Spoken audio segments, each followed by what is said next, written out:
This spring seems to have been the season for many new beauty launches, whether it be high-end, or drugstore. Every time I go shopping, I find something new and interesting to try, and that is how I stumbled upon the Covergirl Vitalist Healthy Elixir Foundation. It was hiding way back in the corner of my local CVS, and if I hadn't been in that area for something else, I would have completely missed it. I've been trying this foundation out for about 3 weeks now, so that I could develop a full opinion before sharing it with all of you. During that time I tried this with, and without powder and primer, as well as without concealer or setting spray. I did this to see how the product would work best. The Vitalist Healthy Elixir retailed for $11.99 on Ulta's website. I paid $12.99 at CVS. It claims to have buildable coverage with a luminous glow, minimize the appearance of oil and shine, and be hydrating. It is also supposed to be lightweight, and is made with a vitamin-infused formula. I also have to note just how much I love that it has a pump top. There is nothing worse than just a jar mouth on a foundation bottle.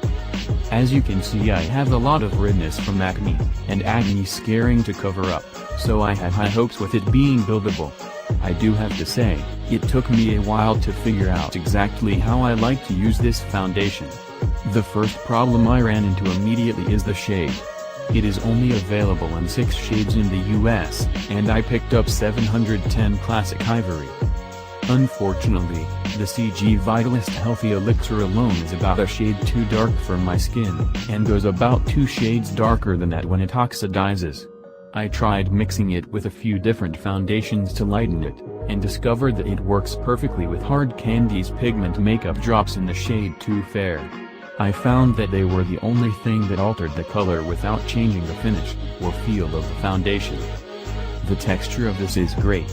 It's very much a traditional liquid foundation consistency. However, I found that both with and without my mixing drops, this foundation is velvety and extremely lightweight. I barely feel it while wearing it. As far as being luminous, I don't get much of that. It is a very natural, satin finish, but not luminous. Now as far as coverage goes, I would say it is a solid medium coverage that is buildable. I always take into consideration just how much pigmentation I have on my skin, and I'm pretty happy with how this looks. The best way I have found to wear the Vitalist Healthy Elixir is with a primer underneath, a concealer for the under eyes and spots, a setting powder, and setting spray. I have combination skin, and this foundation just isn't full coverage or long wearing enough for me to wear it alone. As far as longevity goes, it does pretty well when I use it with other products. It will last about 8–10 hours when sandwiched with other products, but only about 4 hours when worn alone. It definitely did not keep my shine at bay like it claims to do. Because of this, I feel like if you have oily skin, you either won't like it, or will definitely need to set it. As far as its claim to being hydrating, I didn't really notice anything major with it. It just seemed like a normal foundation in that regard. The one thing I will warn you about is the intense smell it has. When you first pump it out of the bottle, it smells like a very strong, very floral perfume. That scent does, however, dissipate when you use the product. Overall, I really enjoy the Covergirl Vitalist Healthy Elixir Foundation. What a mouthful. It has the perfect texture for me, lasts pretty well with my other face products, and doesn't break me out. I recommend you give it a try if you are curious about it.